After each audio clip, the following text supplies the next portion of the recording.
Hi, over here I have a Fitbit Inspire HR, and the problem is even when I put the strap in here, it just pops out. Right, so I've inserted the strap and boom, pops out. Now, if I show you closely here, you'll see that it's damaged. Right, the pin is supposed to go in that hole there, but what happened is obviously the strap got tugged on and it created a pathway from that hole outward.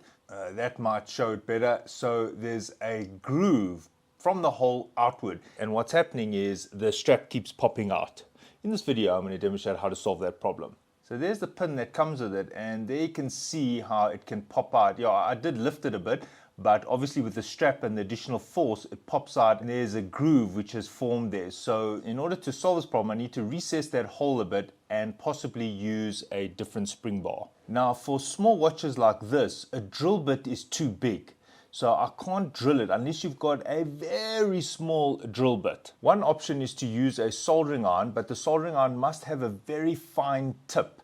And that tip can make a nice hole for the spring bar. If you haven't got such a tip, you can use wire, but you need to heat up the wire. So you'll still need the soldering iron, and you place a soldering iron on the wire for an extended period of time. The wire gets hot, and then I push the wire in there, making a hole in the plastic. So I put the soldering iron on the wire, I've extended the wire, that will help maintain the heat at the tip of the wire, and I hold the soldering iron here for some time until that wire gets really hot.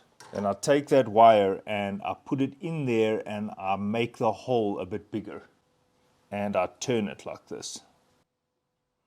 And if your wire is not getting hot enough, you can actually put some solder on it, which will help it get even hotter. So now it is getting really hot there. Chosen a wire size that's strong enough to make the hole, but also small enough that the tip of the spring bar won't wobble too much. Right, that is really hot.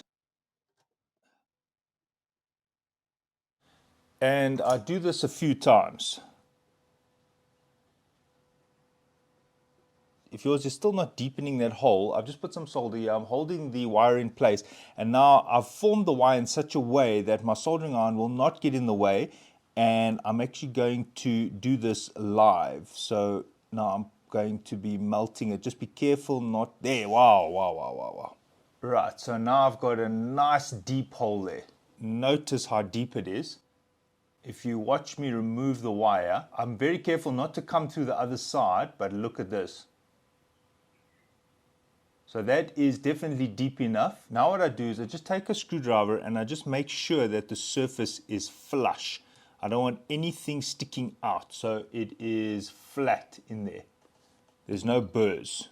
Now I can use the original spring bar, but I prefer to use one slightly bigger and one that's under more pressure. Right, so I do have some spare spring bars in different sizes. Right, so I'm using a slightly wider spring bar. It is a bit more tricky to get this in. You have to use a screwdriver and you depress it, and then once it's cleared the plastic, you can slide it in. Right, now this is in place. Right, so this is the side that had no damage, and this is the side that was repaired. The seams are still the same. The alignment is still correct. And this is not going anywhere. Thanks for watching, and cheers.